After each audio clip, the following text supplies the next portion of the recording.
Hello, internets. Manum do do do do do. Manum do do do do. Manum do do do do do do. Hey, you know what? Hmm. I just realized we have been so busy chit-chatting with each other and preparing for the show that I haven't put on my lower third. I see you. You're not fully dressed as a podcaster or casher. Or that. So one moment, please, while I dress my presence here. Brylang says you need more bandwidths.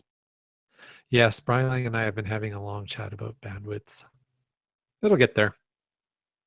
One thing at a time. I do not make changes to my internet connection anytime within 2 to 3 days of the podcast. That's one of the reasons I like you. Anything like that I'm going to do, that is done the day after the podcast. Yes, So that I have the Monday is okay. Yeah. If they schedule it on a Tuesday or Wednesday, just say no. Just say no to Monday. router changes. Okay. Well, we already have the music. Mm-hmm. How about if we do a podcast? Sounds like fun. Here we go.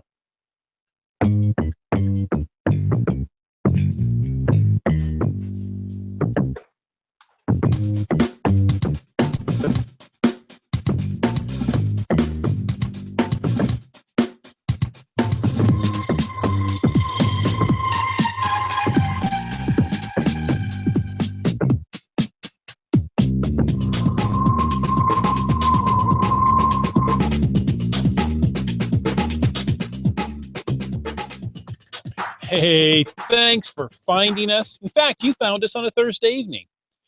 You could have found us on a Wednesday afternoon. We don't know because we're on the internet. And this is Caching in the Northwest. This is the only podcast dedicated to geocaching in the great Pacific Northwest. We're going to talk about caches and cachers unique to this little corner of the country. So while you're cleaning pumpkin guts off your wife's brand new tablecloth, we'll be caching in the Northwest. And we can't do that until we bring in our mountaineering monkey. Some say he is our benevolent overlord.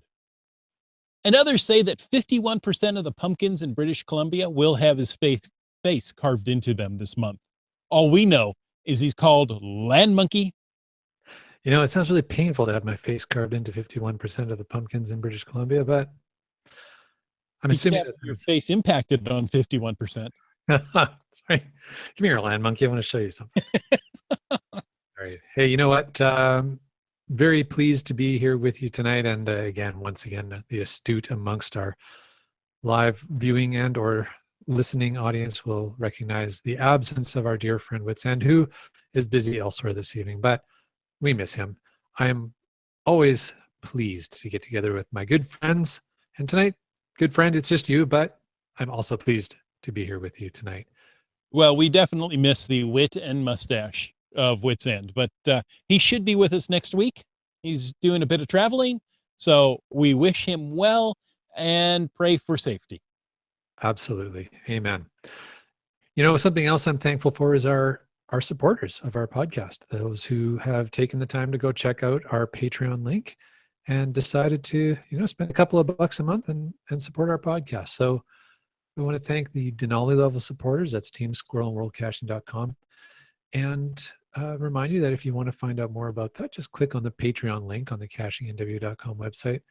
And tonight, I want to also thank every other current patron of our show, which would be Subway Mark, Cachemaniacs, Dora Moore, Dune Buddy, Kid Vegas 19, GeoNav Pros, Wino Seattle, Acker Doc, OBX Geek, Camp Clan, B Pendragon, and Billy Robson. Thank you very much, each and every one of you. You make this podcast possible. Exactly. We really wouldn't do it without you. So thank you that you're showing us that you support us. And we thank everyone who listens. You know what? Take an opportunity and share Caching in the Northwest with some of your friends. If they're stuck in your car, they've got nowhere else to go but to listen to our podcast. If they jump out of the freeway at 55 miles an hour, that's on them. Wait. You know what? If you want to, you could take your favorite episode, burn it to a CD, drop that in a cache so other people can find it. Or share our posts on social media, whatever that may be for you. Go ahead and share them out there. We love to talk to cachers right here in the Northwest and really anywhere around the world. Now, Absolutely. tonight, oh, please. No, I was just going to say, I think those are all really great suggestions.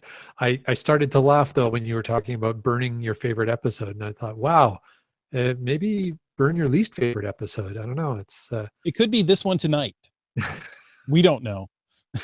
please don't burn our episodes. Burn it to a CD and throw it like a frisbee, says Limax. There you go. I have stories about throwing CDs. I'll tell them in the after show. Okay. Hashtag Fatas. For tonight's show, we're going to talk about fall geocaching safety and readiness. But before we get going too far, we want to say that our thoughts and prayers go out to the victims and all those displaced in those California wildfires.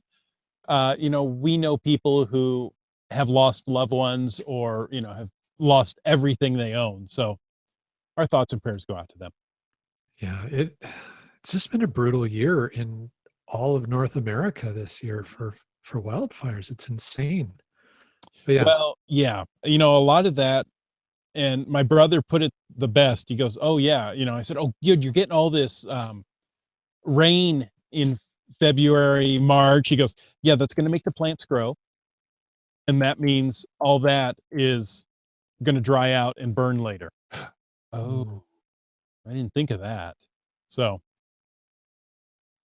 crazy. it just made more fodder or kindling for the fires. Yeah. Well, be that as it may, as you said, our thoughts and prayers do go out to everybody who's impacted by the wildfires, and especially those who are putting their life on the line fighting those wildfires. And not only is nearly every California firefighter there, there's firefighters from nearly every state and And product. Canada and other countries that have come in to help. So we are truly blessed, aren't we? We are. And while we're talking about our blessings, let's talk about a way that the good folks at Caching the Northwest can return blessings back to those who share their glow or geocaching log of the week with us. That's right. You know what? We want to send you a badge for your profile. So whether you read it or whether you wrote it, we want to hear about it because great logs simply makes geocaching better. Send an email to feedback@cachingnw.com. You know what? I know it works. You can call into 253-693-TFTC or use the voicemail tool right there on the website and show us how you glow. Now, tonight's glow comes from one of our great listeners, Keats94. And I heard a lot about Keats94 this weekend, but that's a different story. He says, here's another glow for your show. The cache is called The Right Way. That's GC3 Quebec Victor Golf 0. The cache is located on beautiful Bowen Island, and I can say it is. Again, we'll talk about that later. Located west of Vancouver, BC. It was literally found on a dark and stormy night. Well, evening, I should say. So it might be more suited for Halloween, but regardless, it was a very memorable find. And I thought, what better time of the year to read such a glow? So here we go. Well, this cache sure wins the award for most creepy. My goodness. How long has it been there? After realizing that we need to go into the cavern, flashlights are definitely required for this one. After a slow and cautious approach, we began our search. And after some back and forth searching, we neglected to search in the other end. Wow, that sure gave Zeppelin 94 a fright. When we saw it, I was set to sprint back out. After some examination, we thought this must be the location of the cache, but we couldn't find it. After some more back and forth searching, we eventually made the find. I have never been so astonished at a location of a cache before this one. It takes the cake for amazingness. I wish I could give all of my 157 favorite points because it deserves that many. This is my first cave cache, and of course, I will give it at least one favorite point. I'll remember this hide for the rest of my life. Also, quite the operative month to find it. I may have nightmares now. TFTC. Yeah, I know exactly which cache this is. So he mentioned Cynic Cave. It is an abandoned mine on Bowen Island. So you can pretty much stand up. You don't have to spelunk per se to get in there. You can walk in, but I won't give anything else away on this one. But it is Is definitely it worth. better on a dark and stormy night? Honestly, it's good anytime. Nice. So yeah, that's a fantastic one. Although on a dark and stormy night, that one's yeah. If you're already sort of in the mood of being a little creeped out, then even better. Yeah. All right. So yeah, that was great to get that log in. Thank you very much, Keats. We appreciate you sending that in. We do appreciate it. Hey, if we appreciate all your glows, go ahead and send those in because we want to hear about them. And, it may take us a while because maybe we're saving it for special time of year. Like this one's more appropriate, towards Halloween. We're Darkest going to one, right? use your glow. Send it on in. And if there's a milestone cache that you happen to be celebrating, why not call that into 253-693 TFTC and share it with the entire NorthWest community? You know what? You can also use the voicemail tool on our website. And we have PTLD who called in to share just that. Let's take a listen. This is PTLD 2016 from Portland. I'm calling in to report a milestone. Last week, I found my 300th mystery, GC78 Delta Hotel Charlie. Gotta find them all. I haven't found them all, but I'm making a small dent in local mysteries. My goal for the year was to reach 100 mysteries, so I guess I should be a little more ambitious for 2018. Thanks. Well, thank you, PTLD 2016. I appreciate that. Yeah, if she went a little overboard on mysteries. Well, can you? Can you really go overboard on mysteries? Yeah, but you can't go overboard on Earth caches. Well, you know what? We're not going to argue on the show tonight, but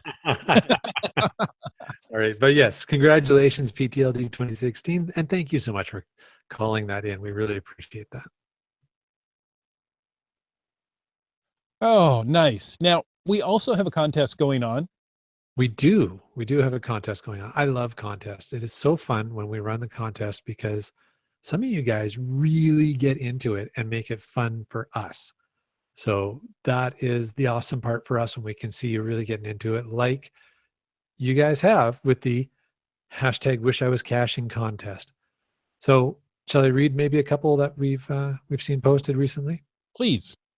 So Those are a lot of fun to me. all right. So NW Hokie writes at Land Monkey GC tonight, I am sitting at SeaTac. Tomorrow, I will be checking out WV Tim's gadget caches. Hashtag Wish I Was Caching. Well, sounds like you're going to be doing some great caching. All right. Dora Moore writes, here comes the rain. Kind of glad I'm working all week, but I still wish I was caching. Hey, you want to grab the last one we got Nice. There? Yes. Sorry. I was doing a little FATAS. By the way, if you put anything into the Q&A, we might talk about it. Not the Q&A, the chat. Yeah, we'll talk about you too, but that's after we're finished the show. What is this? 2017 Q&A? Ha. Oh, wait. 2016 Q&A? Ha. Now it's 2017 and chat. But the last one comes from our buddy Brylang. He says, Sunday, the day after an epic geocaching adventure, I heard all over. Hashtag wish I was caching today too. Maybe later. Or maybe a nap first. This leads right into, have you done any geocaching this week? And it turns out that Land Monkey, Brylang, Mrs. Land Monkey, and GeoNav Pros and I did some caching this weekend together. Yeah, we did. It was an epic hashtag geocache road trip. And I have to agree with Brylang that, Sunday hurt a bit. Let me tell you, I avoided stairs. Did you? That's upstairs. No, I guess I don't need it. There was a couple of times on Monday, and I laughed when I did it. Walking straight was no problem on a flat surface, but going up and down the stairs really hurt. Um, I would going down hurt more than coming up for whatever reason. I would go to the top of the stairs and look and go, "No, I'm taking the elevator today," and stop and turn around. I was like, "Really, Chris? Get yourself together." But yeah. Nice. Well, it was great to have you come and join us. It's we've got to give Bri Lang full credit for coming up with the ask, the idea to head over. We spent the day on Bowen Island, and Beautiful Bowen Island is described by Keats 94. it is. And even when it was kind of an overcast day, a little bit of rain, but still a beautiful place to be. Really neat. And we got all kinds of caching in there, didn't we? We got a T5 kayak cache to start the day off, and that was a lot of fun. That was a lot of fun. That was a beautiful spot that was on the western edge of the island there. It was a beautiful spot. I mean, it looked like a pristine, never before touched beach that of course we walked in and put footprints all over, but it was absolutely a gorgeous location. I thought the weather was great. Yeah, it wasn't overcast, but it wasn't hot. No. There were a few raindrops, but no downpour. I thought it was a great day. Any day of geocaching is a great day. Yeah, pretty much. So yeah, that was a lot of fun. It was great to have you up there. Of course, the night before, we were at Dora Moore's long anticipated Friday the 13th event. That was a bit of a surprise coming up there. Yeah. What did you think? It was fine. Oh no, it was fabulous. Okay. Actually, I when I came back and started describing it to my wife and son, it was like, I can't quite call it. You know what? It was a haunted house on a hike. It was a haunted hike. Yeah, that's a good way to describe it. And was really well done. Really well done. Yeah, Dora Moore and her group of volunteers just exceeded themselves. But we also have to special kudos and thanks to City of Richmond Parks Department, who gave us access to the park after hours so that we could have a special event with I don't know, must have been getting close to 100 cachers that came out. Yep. We had geocachers came out and joined us from Berlin for that event. No way. Yeah. No, I don't think they came from Berlin to Vancouver just for the event, but they were traveling to Vancouver and saw the event and came out and enjoyed it. So hopefully they had a great time. I did. It was a fabulous event, very well run. In order to keep the groups a little smaller, they were broken into groups. As you came in, you could choose which one of the 10, I believe. I think there was possibly 12. Well, 12 or 13 groups. Yeah. And the chat is out of control. Okay. I have not been looking at the chat. So thank you. Don't get distracted. Don't look at the shiny object. I went out with one of the groups and it was fabulous. Not only are you hiking through a very nice trail, any branches that we weren't supposed to go on were blocked off, usually with something creepy. And, so you had a very clearly marked trail at which things would jump out at you. Like a spookum bear. Yes, there was a spookum bear there. That's awesome. So yeah, that was just an amazing event. I'm so glad that you were able to come up and enjoy it, and everybody else who came out to visit and participate in that event. And a lot of people really got into the spirit by dressing up in their own scary manners. And yeah, it was just fantastic. Great event. It really was. All right. Yeah. So we had a great event Friday. You stayed the night and joined us Saturday for a #epic geocaching road trip adventure to Bowen Island. And yeah, it was a great a really great weekend of geocaching. Then Mrs. Monkey and I went out on Sunday and Monday and did some more geocaching. Nice. Let's see now. Yeah, in this group, I think I was the only one who hadn't found anything on the island. That's probably right. So I made 19 finds and 1 DNF. Nice. And I think you had 10, correct? We had 10 because we had 10 left on the island that we needed to find, and we found them. So that island is all smiley for us now, which is nice. At least it is for a day or two. Yeah, that's right. Until the reviewers clean things up and make new spots. Exactly. So yeah, lots of fun. Always fun to get together with the land monkeys and our Canadian cacher brethren, Canadian caching comrades. There you go. I I like want it. to be illiterate about it. The Or at least alliteration. illiterate. I guess that doesn't work, does it? Okay. Oh dear. All right. So yeah, so good stuff. Hey, you know what?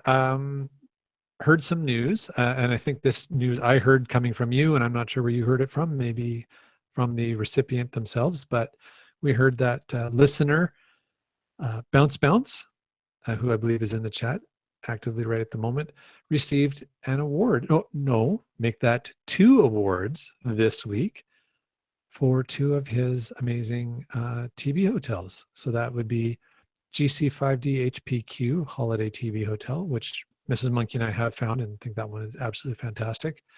And GC6Z R1H, the 520 Bellevue TB Hotel, which I don't think we found that one yet. But Go find it. I haven't found it either, but I found the holiday one and thought it was spectacular. And people are telling me, no, the 520 one's even better. Wow, that's I don't know how it's possible. So yeah. So what is this award that he has won? Well, let me tell you what this is. Apparently, there is something called the Travel Bugs Hotels of America, or Travel Bug HOA. They give out a 5-bug badge of honor to really fantastic TB hotels across the U.S., I guess. And they posted a note on the 520 Bellevue TB Hotel that said, Travel Bug Hotels of America is proud to award this stellar cache with its highly coveted 5-bug badge of honor. We hope that the added exposure will bring many more travelers your way. Thank you, property managers, for all the hard work. So congratulations, Bounce Bounce. That is fantastic. The only thought that crossed my mind as I was reading this is talking about bugs and hotels might not be always perceived as a really positive thing. So in geocaching, it's just fine. We understand exactly what that means. However, the rest of the world's like, I'm not going to a 5-bug hotel. It's a roach motel, right? Roaches check in, but they don't check out. All right. So yeah, very cool. Congratulations, Bounce Bounce. Well deserved honors for you and your cool caches. All right. Well, you know what? Speaking of cool caches, many cool caches are puzzle caches. Oh, so many. And, you know, when we're working on puzzle caches, we always want to be able to check and make sure that before we pack up and head out to go find the physical cache, that we have the coordinates correct. So there exists such a thing as a solution checker, or as we more frequently call it, a geochecker. Well, as of today, geocaching.com has introduced their own basic solution geochecker, or solution checker, whatever you want to call it, for mystery caches. So what is this all about? Well, it is something that if you own a mystery cache, you can just go into the edit function of your cache page, click one little radio button, and all of a sudden, right at the bottom of your description will be a solution checker. It gets popped right in there. It uses one button is there. How easy is that? One button. Well, okay. So technically, you have to hit the radio button to say, yes, I put this on. And then you have to go down. You have to click the 2 check boxes that say, yes, I'm following all the rules. And yes, the cache is actually there. And then hit submit or resubmit or apply or whatever it is.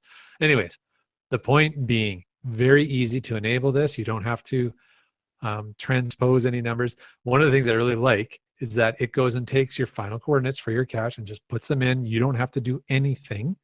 So that when the geochecker pops up on the page, it default populates the geochecker on your page with whatever the puzzle icon coordinates are that you have set in the puzzle, in the mystery cache. And then the cacher can go in and edit those numbers and try it. You get 10 tries. After 10 tries, it locks out for 10 minutes, and then you can come back. So there's a few geocheckers that do that, and the intent is to try and maybe not eliminate, but reduce at least brute force attempts to solve a puzzle. Exactly. Maybe deter the brute force attempts. Yeah. So it's very cool. I have enabled it on one of my puzzle caches earlier today just so I can play with it and get a sense of how it works. So my thoughts, like I said, I turned it on for one of my mystery caches. Like I said, it displays the given coordinates of your puzzle cache, uses a reCAPTCHA to, are you actually a human? I said 10 tries, 10-minute wait. If you get it correct, I did say that. No, you can set that. Oh, You can no, set no, the it's a tries? default setting. You can't change that setting. Not in any way I could find. Once you get it right, it pops up a message that says, correct, the coordinates for this cache have been updated. And it actually updates your the cache coordinates for you. So, there's a lot of steps. Previously, that would have been a sort of a manual transposition of numbers, typing them in here, typing them in there, that this reduces the potential for human error, which is kind of cool. I think it works really great. I do love that integrated approach that they've taken with it. If there's a drawback to it right now, I would say there doesn't seem to be a way to edit or add any content to the geochecker. So, for instance, often I have solved puzzles, mysteries, where once you solve and you get the correct coordinates in there, the geochecker pops up an image or a hint specific to finding the cache itself. You can't do that with this one. So it just has its default statement of correct, the coordinates for this cache have been updated, and that's your only option right now. But who knows what they'll come up with? I say give the folks at geocaching.com some feedback about it. If that's something you think would be really valuable, let them know that. I think that's great. Team Finn, Cameron said they released the checker very quietly. Why? And I think what we've been seeing is the team at geocaching.com is kind of sliding out some updates, and very quietly, in the sense that they're not making a big, huge announcement about every time they make a change to the site. And granted, you could argue this is a fairly significant change, but Rock Chalk is sending messages out to all the volunteers and all the media folks when they make these changes to let us know. And I love it when he sends the messages out on a Thursday morning, because then it's like hot news for our podcast. Exactly. We get to talk about it that evening. Yeah. If he releases the news on a Friday morning, you're like, oh, I missed it by just a couple. I know, that sucks. You got to wait a whole week.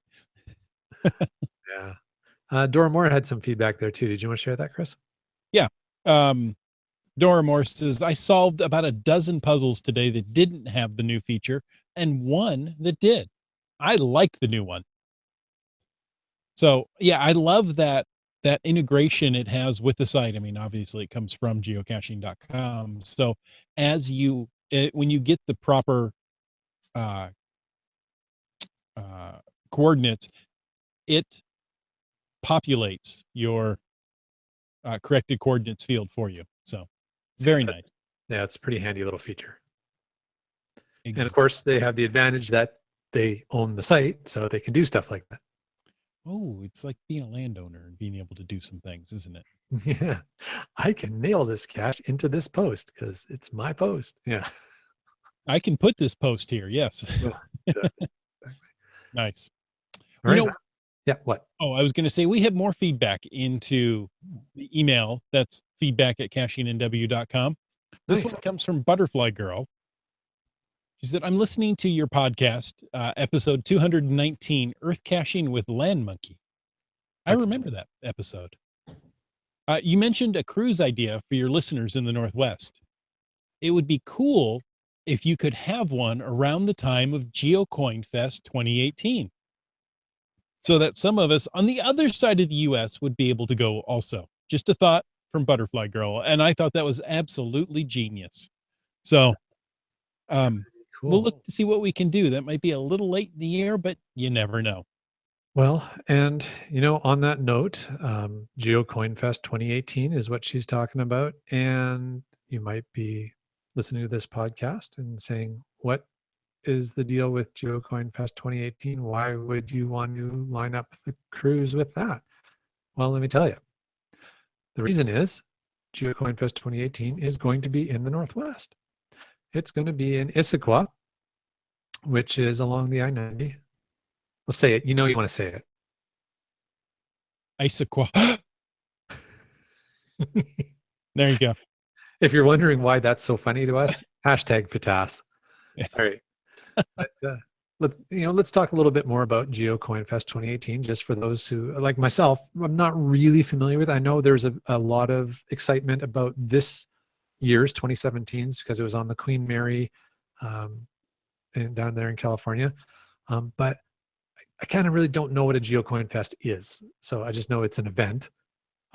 So it was interesting to read this. So I'll read out to you guys listening to the podcast what was shared with us. So the statement goes, geocoins, trackables, space needles, spacing, ferries ferrying, public market selling, bridge trolls trolling, geocoin poker, salmon migrating, project ape tunnels, geocaching HQ, geocoin adventure hunts, trading trackables, and meeting geocachers from around the globe. GeoCoinFest 2018 will be held inside the historic Pickering Barn. Admission is free with registration. The event starts from 9 till 1. GeoCoinFest will be located in Issaquah, which is ideally situated along Interstate I-90. Gives some distances from various things. And notes that it is south of, Canada. That's the one you pull up. You don't mention it. It's 14 miles north of the airport, 16 miles east of downtown Seattle and Geocaching HQ, 30 miles west of Mission 9 Tunnel of Light Ape Cache, and south of, Canada. No, it's Sorry, I had south of, Canada. Anyways, it's all in the interpretation. Yeah, what to expect. And this is the part that was interesting to me. Well, all of it's interesting, but this is the part that was particularly interesting to me because I know very little about GeoCoinFest. So GeoCoinFest is much more than just geocoins.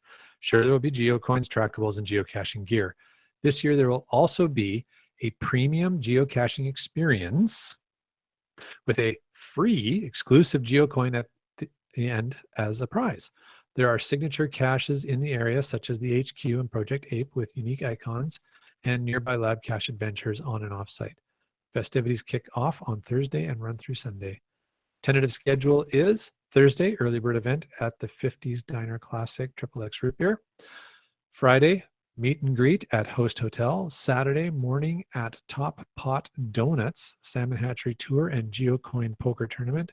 Sunday, the main event. So, sounds like a lot of activity going on over a very long weekend. And sounds a lot of fun. So it's, I guess it's a mega event at the heart of it, if I'm getting this correctly. right.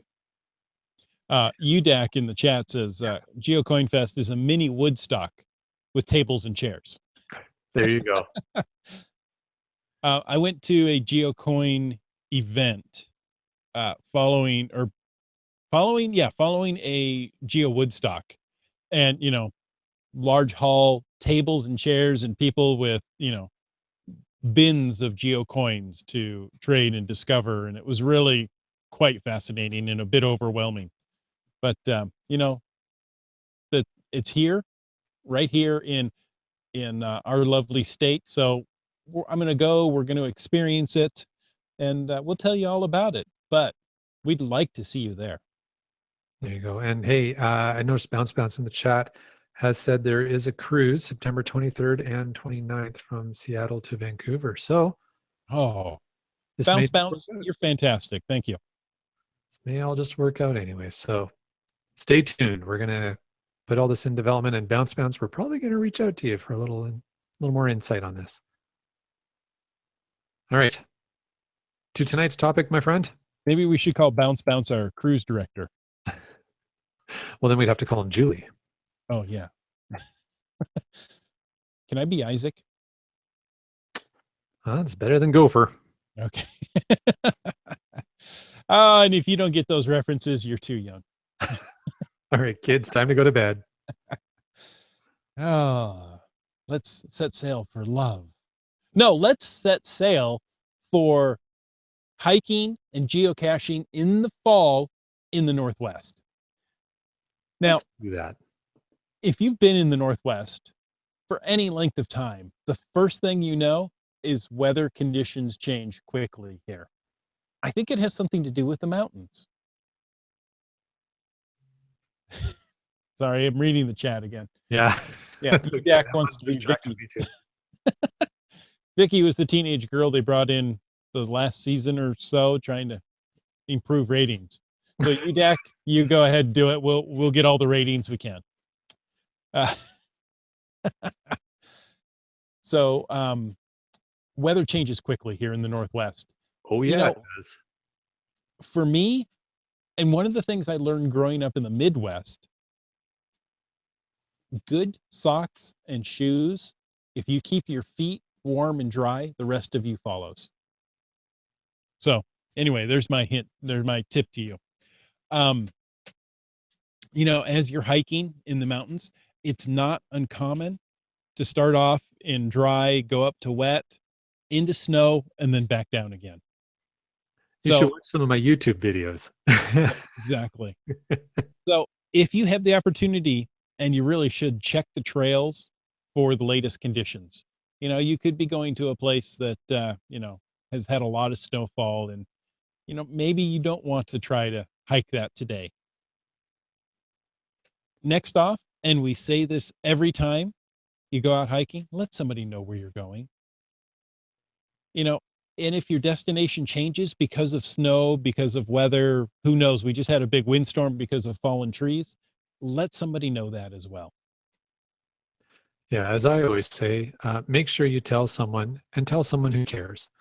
So, um, We can't just hey buddy, I'm going over here today. What do I care? but the principle behind that is what's called a trip plan. Now, there are some great online resources where you can actually print out a very simple form, PDF that is essentially a trip plan. It has all the key information in there that you should be able to leave behind for other folks if you're going out on a hike. And if you're going on a multi-day hike, definitely a trip plan is essential to leave with folks. But even if you're just going on a day hike, okay, you don't necessarily need to go to all the effort of a full-on trip plan. But like Chris of the Northwest is saying, tell somebody where you're going and when you plan to be back. And as a geocacher, even better, if you're going on a hike and there's a few caches, but there's like one in particular you really want to make sure you get, then tell the person where you're going, tell them the GC code of the cache you're really after, or one that you're going to get, or one you're going to try and get, let's put it that way, and your expected time to get back.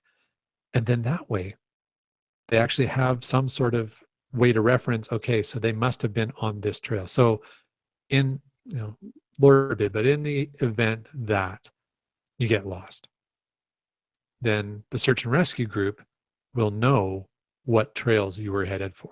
So At least have a place to start looking, yeah, because woods are big. they are. Well, and another thing to always keep in mind is to pack the 10 essentials on any hike. Mhm. So Chris in the Northwest, do you want to give us a rundown of what the 10 essentials are? I love these 10 essentials. I don't always take them with me, but I really should. Even on a day hike, if you're going for more than a couple of hours, you never know what's going to happen. So you need navigation, sun protection, insulation, illumination, first aid elation. I just threw that one in there. Wait a First minute. aid kit, fire starter, a multi-tool, nutrition, hydration, and shelter. There's all 10. There you go. That's a pretty good list. And you know what? The reality is you can put all of that stuff into a small pack. You don't need a huge backpack. You don't need to, take a trailer with you out into the woods. basically um, all of that stuff is with me on almost every hike that we do in my vest. My vest is always sort of preset. I've got a really nice first aid kit with me. Just got it, my first aid kit upgraded for Christmas. Yay. Actually not for Christmas, for my birthday. My birthday feels like Christmas. So there you go. Christmas in September. it's all about you, Land Monkey. It is. Pocket knife. I got a couple of knives I carry with me, varying sizes. Including a machete, but it works. There you go. What else? Something to start a fire. I can always start a fire. If there's one thing I really like doing, it's starting a fire. But that's perhaps a topic for a different show. It's good to bring extra clothing, and that may just be dressing in layers. Because weather can change. It can be hot to cold in a matter of minutes. Yeah, absolutely. And yeah, I saw Limax said he actually has most of those in his pack as well, which is awesome. A couple of the first items that you read off is a topographic map and a compass and the knowledge of how to use them. So geocachers, we often have a phone with maps and geolocation, obviously with GPS in it, or we have an actual GPS receiver device with maps. And those are great. And I think, in a lot of cases, particularly day hikes, it replaces for the most part the need of carrying a map and a compass. But there is a certain value in having a weatherproof topographic map and a compass and knowing how to use those two in combination. That's highly valuable. Sorry? I'm sorry, batteries can die. Yeah. So your GPS, your cell phone can be completely useless. So having a topographic map and knowing how to read it. Now, I know REI does classes on this monthly, and I believe they're free to members. Yeah. I want to say it's $10, $15 for non-members. I was going to say, if you've ever shopped at an REI, you're effectively a member. So there you go. Stopping and taking one of those classes on a Saturday morning may not be a bad idea. It could keep you alive one day. Absolutely. Absolutely. And, another thing that they note is it's always good to have some sort of emergency shelter, even on a day hike. Chris, you handed out a whole bunch as gifts at the event on Friday night of emergency shelters to the people who are attending the event. Do you want to share what that was? I don't. I thought maybe I had one down here when you started talking about it, but I don't. They're just an emergency blanket. One of those silver, really thin foil type blankets. You wrap it around you and you're going to hold in whatever heat your body's generating. But, you could take that with a little bit of string and put it up between some trees and keep yourself dry. Yeah. So again, one of those things where there's a lot of different potential uses and it weighs next to nothing. It folds down really small. It folds up a little bigger than a credit card. Yeah. Of course, thicker, but about the size of a credit card. You can slip that into a hip pocket and carry it with you. There you go. That'd actually help if you fall down and give you a little padding. Okay. I don't know where that came from. Okay. Yeah. So yeah, great stuff to be thinking about. Again, doesn't take a lot of time to get the stuff together. Doesn't take a lot of weight or space to carry these things with you. And then, you're better prepared for backcountry hiking in the fall. So we told you to look at the trails. Remember that weather changes quickly, and if you're out hiking and you go out there and you go, oh, this weather is not good, but it's only, 2 miles in, I should be able to make it. Don't save it for another day. Even if you're on a geocaching streak, there's another cache. You don't have to go out on this hike. Just because somebody put a cache out there doesn't mean you're obligated to go find it. Sometimes I feel I'm obligated to go find them, but yes, you are correct. If you encounter inclement weather or treacherous conditions, turn around. It's not worth it. Yep. So, absolutely. Speaking of Remember- dangerous things. Oh, yeah, go ahead. Yeah, speaking of dangerous things, remember you're sharing the trail with hunters. It's hunting season. It's duck season. It's wabbit season. It's duck season. So wear bright colors and make a lot of noise. Because do you know what animals they're hunting don't do? They don't wear bright colors and they don't make a lot of noise. And you go out there wearing, dark browns and quiet and moving slowly, you look like prey. So what you're saying is if evolution really, really was, for sure, Beyond a theory.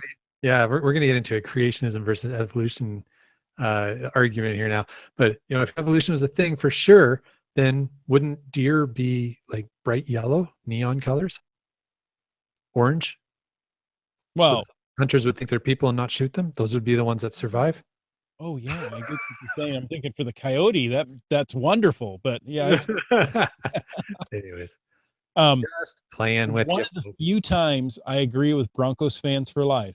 What's that? That's why I wear orange. Hey, you know what? You don't have to be a Broncos fan to wear orange, but I'm sure if you are caching with Broncos fan for life and you're wearing orange, you'll just be in our good books anyways. Oh, that's funny. That's one reason she wears orange. There you go. Awesome. Another thing that we encourage you to do if you're going out caching in the autumn is to take pictures. This is a time of year. The days are shorter, but you get the golden, depending on the weather conditions, but you get the golden hour later in the morning and earlier in the evening. So you can get some fantastic, fantastic photos this time of year. Capture those colors around you. Remember, as I said, the days are getting shorter. So if you're waiting to get that one great shot with the sunset, you are going to have to hike back to your vehicle in the dark. So again, 10 essentials. Make sure you got lights. That illumination. There you go, with spare batteries for your lights as well. Yeah. I mean, we've seen Wits End's portable sun. Yeah. Enough to illuminate anything, but make sure you carry an extra battery because that bright of a light for that period of time, well, it burns brightly, my friend, and it burns quickly. Exactly. One of the hikes that I like to make in the fall is the Heather Maple Pass Loop in the North Cascades. This is off Highway 20. So for me, it's way up north in Washington State. I just throw that out there. Sure. It's arguably one of the best hikes in the North Cascades. It offers some really stunning scenery on a very family-friendly trail. Snow can be lingering well into the summer, so you still some new might have fallen by now, but it's a great one to put on your fall hiking list. Heather Maple Pass Loop. Is there any GC codes of caches along that trail that you know of? Don't know. Of course there is. Of course there is. So something for our research department to look up for us. There you go. So that sounds really neat. I'm not familiar with that trail. I don't think I've hiked it. If I've hiked it, it wasn't knowingly. And it's one of those that it's stunning any time of year, but in the fall with the big color change, it's absolutely incredible. Yeah, that's true. But you could be walking just in a city park with the wonderful color changes. Stop and get a picture because fall is fleeting and we'll have months of dark and rain, and it might be nice to look at a picture of bright yellows and oranges and reds. Well, I'm hoping with the windstorms we've had this week that it's not too late and the leaves are all gone off the trees and they're all just sticks now. So like Charlie Brown's Christmas tree. Yeah, exactly. It's been crazy out there this week. All right. Well, you know what? Shifting gears a little bit, let's talk about cache owners. And as we've said, summer's over. It's autumn. It's time to do one last check on your hide before winter and the rains. Well, we had written before the rains really set in. The rains have really set in. Like it's now. So, get out there, do your last maintenance run on your caches. Your logbook Your logbook may be dry now, but it's a good idea to check the container for broken or cracked seals. That's very good advice. And hey, you know what? If the logbook is getting a little full, why not change it while you're there? It's not a bad idea. Honestly, I'd probably leave the logbooks till the spring because you're probably going to get a lot fewer signatures in them over the winter. And just thinking about You could have had the 8 million people come through there and find them. So, Yeah. jumping back in topic, Team Finn, who is apparently the research department, came up with. Sorry, I clicked on another one. Stop that. Well, came up with Bridge Creek Detour. That is GC3 Quebec 5 whiskey. And it's right near, this is the cache I did that blew me away, is Rainy Lake Trail. That is GC Hotel 0 Charlie Alpha. And that was the Rainy Lake Trail is the one that absolutely blew me away. Nice.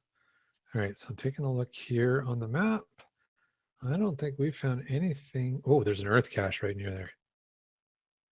Okay, hold on. What's this earth cache?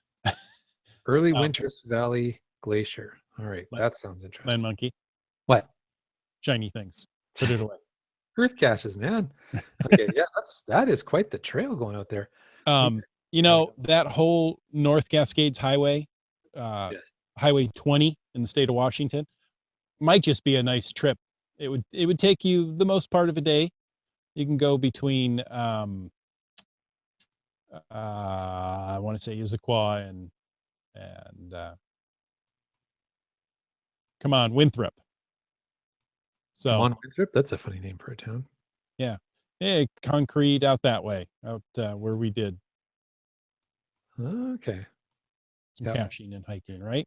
Yeah. So I've done a couple of caches out there because in the summer a year or two ago we did a drive out that way on our way to Montana.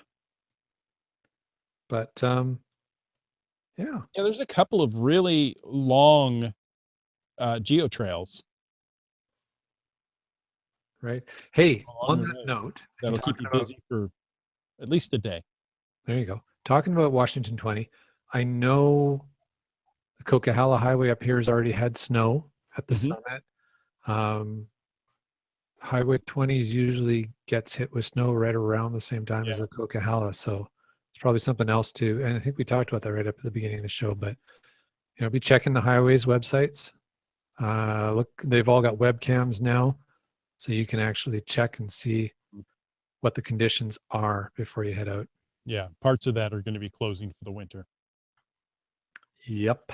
Bryling says Highway 20 has already briefly closed for snow, but is reopened for now. For now, yeah, there you go. Okay. So if you want to go out and cruise Highway 20, take a look first. Yeah. In the spring, you can't miss it. You've got to go and go along that highway. It's just absolutely gorgeous. All right. So by the time you're listening to this podcast, it's probably too late for this year, but put it on your radar for next spring. Exactly. Or you're listening to it in spring already. Hello, welcome to spring.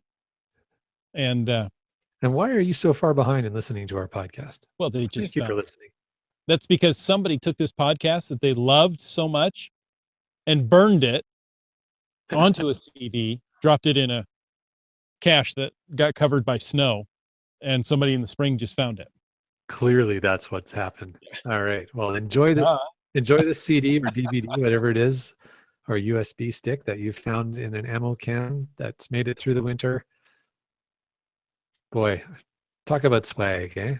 Oh, no better swag than the swag of information and entertainment. It's the swag that keeps on giving. Oh. Or something. The sounds we all get. The sounds we all get. That's the swag. I love it. That's awesome. All right. Well, hey, you know what? Until next week, where can our listeners get more sounds? Well, I should tell everybody that Wits End, he should get some love. So let's go on Twitter, Facebook, geocaching.com, or even Google Plus at Wits End, and go send him some love. Yeah. There you go. Because, that'll freak him out. No, you can find me on all those sites, Twitter, Facebook, Google Plus. Just look for Caching NW. What about you, Land Monkey? Well, you know what? I'm going to tell everybody to do exactly what you were just suggesting. Go to Wits End, go to Twitter and post at Wits End, say, hi, missed you on the podcast.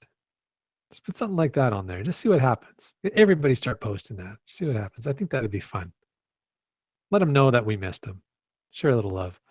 But if you want to find out a little bit more about the Land Monkeys, you can follow us on Twitter, Instagram, Periscope. We've got a few new Periscopes that have been posted up. Had some fun. Chris of the Northwest is in at least one of them. I was shocked. Like, what's he doing out there so long? Hey, look, I just got a text. Oh, look. It's a pair. Oh, look, I'm in it. There you go. So at Land Monkey GC is how you follow us on all three of those social media sites. And of course, if you want to see some of our crazy videos of our big adventures, check YouTube. And we just released a brand new one this week. It's been a while, so we're starting to get back into getting them done. I had some technical difficulties over the summer that it slowed down my editing process, but things are picking back up again now. So go to YouTube, search Land Monkey, LANMONKEY on YouTube, and you'll find all kinds of great adventures. Nice. Thank you. And folks, we want to thank you because we like you, and we want to thank you for taking this opportunity to listen to Caching in the Northwest. Don't forget that you can be part of the show.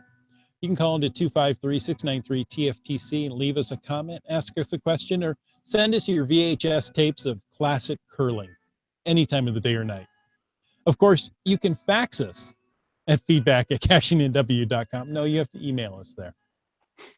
Also, your support helps keep quality shows coming. If you like this show, go ahead and click on the Patreon link on the cachingnw.com website.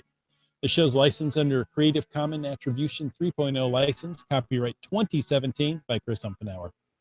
And we ask you to stay tuned for The After Show.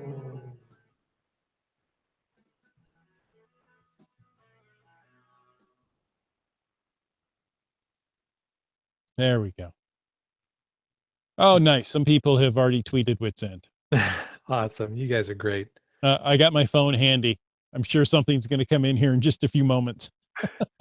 What did you guys do? Exactly. I'm never coming back. No, he'll always be on. This is true. He'll be afraid to leave. Yeah, that's right. Just like Daryl. Oh, yeah. He sleeps with one eye open now. Okay. So, yeah, and he's changed the locks. He doesn't hide the key under the mat Okay. anymore. No. Does he use the fake rock beside the door? Because that's where I'm looking next. Oops. All right. Hey, you know what? There was a ton of hashtag Patassa in the chat.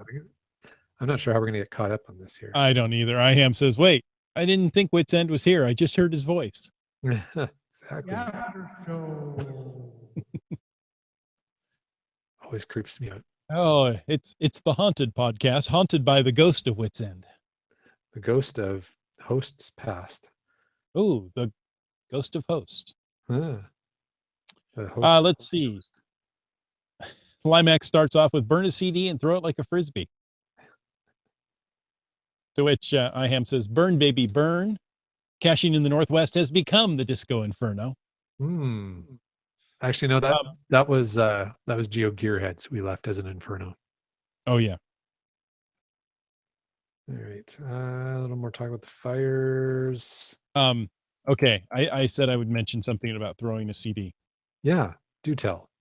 When I was in Africa, we Yes. were in a large, it was a large cement building, two buildings that looked into each other, had a common courtyard in the middle. Okay. And I had an old CD and I wanted to see how far I could throw it. And, CDs don't throw well, they turn and twist. And so I threw it across there. It hit that other wall just right. It shattered into a million pieces. I'm like, ooh, this is fun. cleaned it up. Yeah, you can throw CDs and shatter them against a brick wall very easily. And it takes a long time to sweep them up. Those little Yeah. pieces just don't move like you think they should. Yeah. Yes. So don't do that. You don't have to anymore.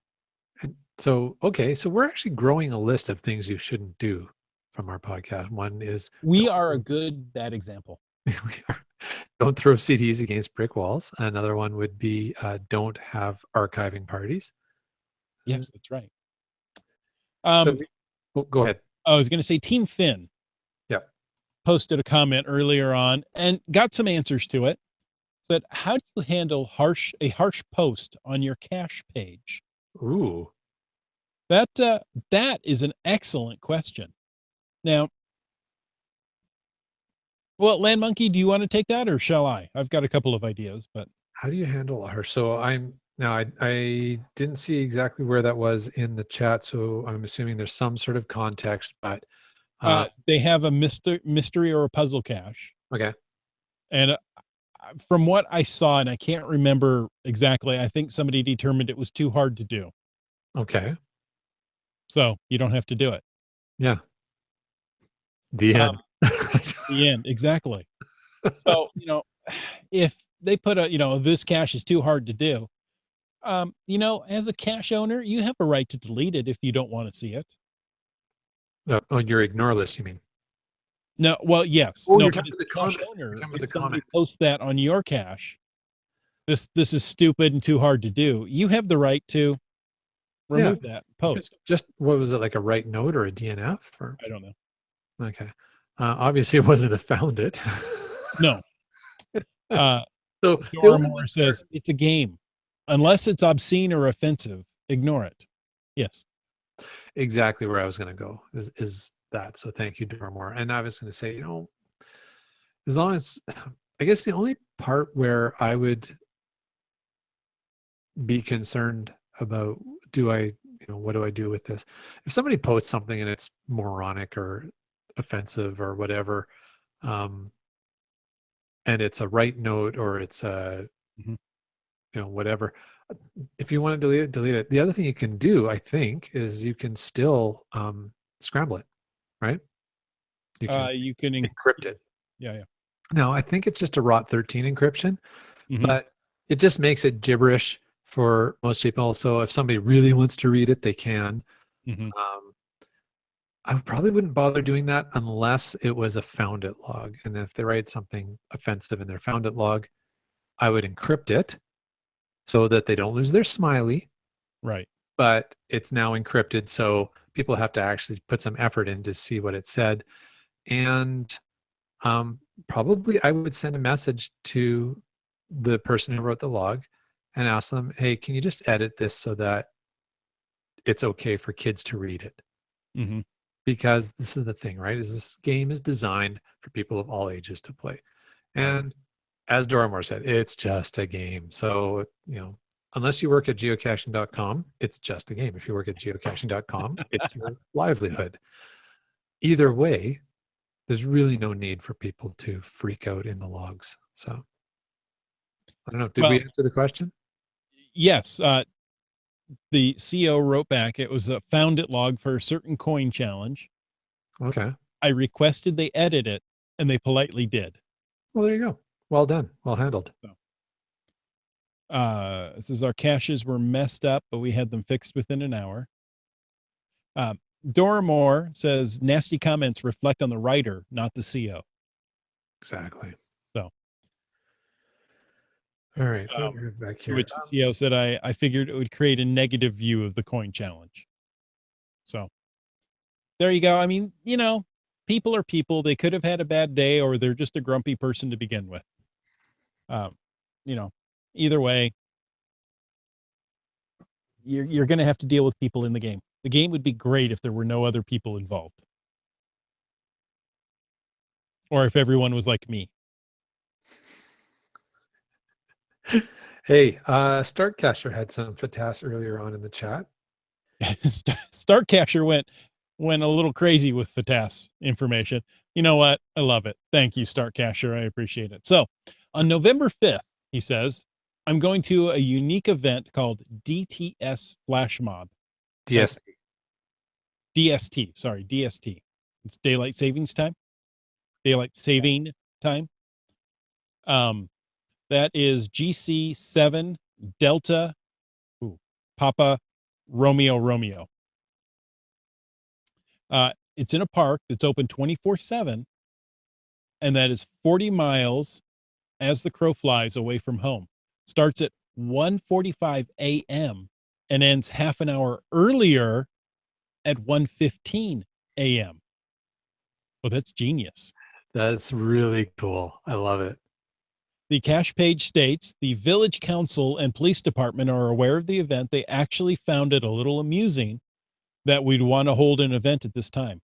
The event owner asked on the local caching organization's Facebook page if anybody be interested in attending such an event before he submitted it. There seemed to be much support of the idea, with a dozen or more cachers saying they would be there. That's really cool. I love it. I love it. You know, that would be fun to do, wouldn't it? Yeah, that would be really neat. I think that's a great idea, whoever came up with that one. So kudos. And I love the fact that the village council and police department are amused that the geocachers are going out to do that. So there you go. Very creative. Great idea.